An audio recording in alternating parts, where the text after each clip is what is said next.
કોઈ કુંડાળામાં પછી મંડળો વધારે રાખે છે અને વધારે મળ્યા. એ કોઈ સમાજ નથી. પણ છતાં પણ મેં મોટું મન કરીને 1 મિનિટમાં કોઈ સમાજને વાત નથી કરી, કોઈને ભેળા નથી કર્યા અને 2013માં ત્યો ને ત્યો રાજીનામું આપ્યું. બીજું કાલે ને અભી હાલ લ્યો, મારે નથી આવું, તમે ચલાવો. એમણે 10 વર્ષ સુધી ચલાવ્યો. શું કર્યું ન કર્યું હવે તમે જાણો છો, આ એ જાણે છે, મારે એમાં પડવું નથી. પણ ક્યોંય એક હળી નથી કરી. કોઈ મારી પાસે ફરિયાદ લઈને આવે, કોઈ મરવા દો, એ નામ છોડો, તમારે એ વાત મારી પાસે નહીં લાવવાની. એ 10 વર્ષ સુધી કશું જ નહીં કર્યું. તમે કરો. એમને તો ઘણા ઘોડાપલન કર્યું છે, મારા પર કેટલા કેસો કર્યા છે. અરે એટલું જ નહીં, આજે જાહેરમાં કહું છું કે સોનનો કેસ કર્યો કે ખાતર ગોવાભાઈ કુચાવાળા લઈ ગયા.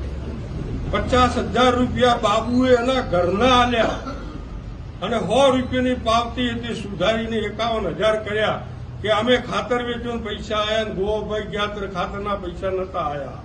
આટલું ખોટું કરવાની પણ હદ હોય, લિમિટ હોય, પણ છતાં એમને કોઈ બાકી રાખ્યું. છતાં હું ચૂપ રહ્યો.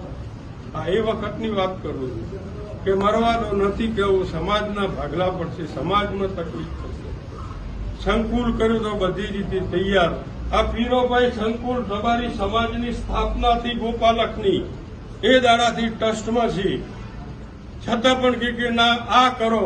પીરાભાઈ જો મોટું મન કરો, સમાજનું થાય છે થવા જે ચેરમેન છે ગમે તે કરો, આપણે કામ કરો, બીજી વાત છોડો. સમાજનું કામ જતું કર્યું છતાં પણ આને આજે એની એ જ વાત છે. હું એમને એ પૂછું છું કે તમારે તકલીફ શું છે કે ગાડી કેમ લાવી?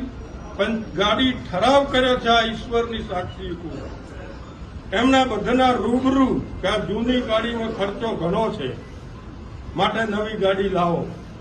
અને નવી ગાડી ઠરાવ કર્યો ચૂંટણી પહેલા હમણાં લાવી. એ ગાડી લઈ એમાં બધાની સંમતિથી સર્વાનુમતે ઠરાવ કર્યો છે.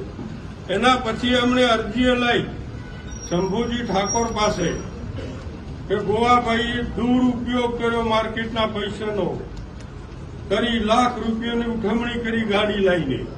આ શંભુજી આજે મને આવ્યા હતા, તમે ભાલ્યા હશે. શંભુજી કે મારા છોકરાની છોકરી ગોવાભાઈ મને ખબર હોય તો મારી સહી ખોટી કરી છે.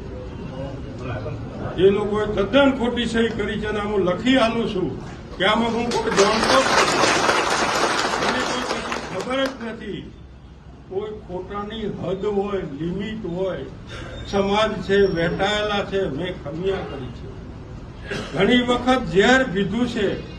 ન કહેવાનો માણસ બોલી ગયો હશે તો ઝેર પીન કેમ છે ભાઈ આયરો, એના અમે કદી વોટ મેચડી નથી કરી. સમાજનો છે, ભૂલથી હશે. કદી વોટમાં નથી પડ્યો, કોને હાલ્યા ના હાલ્યા. આપણે આ ગત ચૂંટણીની અંદર 75 થી 80% રબારીએ ભારતીય જનતા પાર્ટીને વોટ આલ્યા છે.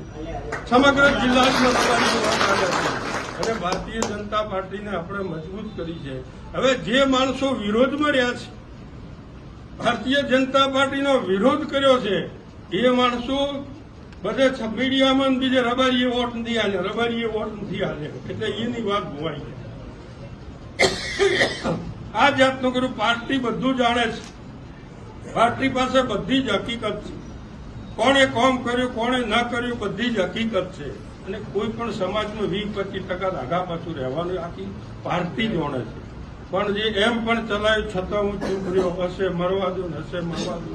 પરંતુ અત્યારે ચારે બાજુથી બધા જ સભ્યો મીડિયામાં આલવું, છાપવું. હું એમને પૂછું છું કે તમે મારા હામે બેહો, સમાજની હામે બેહો. શું ખોટું કર્યું છે? શું તમારું માનપાન નથી રાખ્યું? હા, મને ભારતીય જનતા પાર્ટી મોદી સાહેબના વિચારધારાથી પાટીલ સાહેબે જવાબદારી સોંપી છે. એ જવાબદારીમાં ક્યાંય લક્ષણ ન લાગે એ મારી જવાબદારી છે.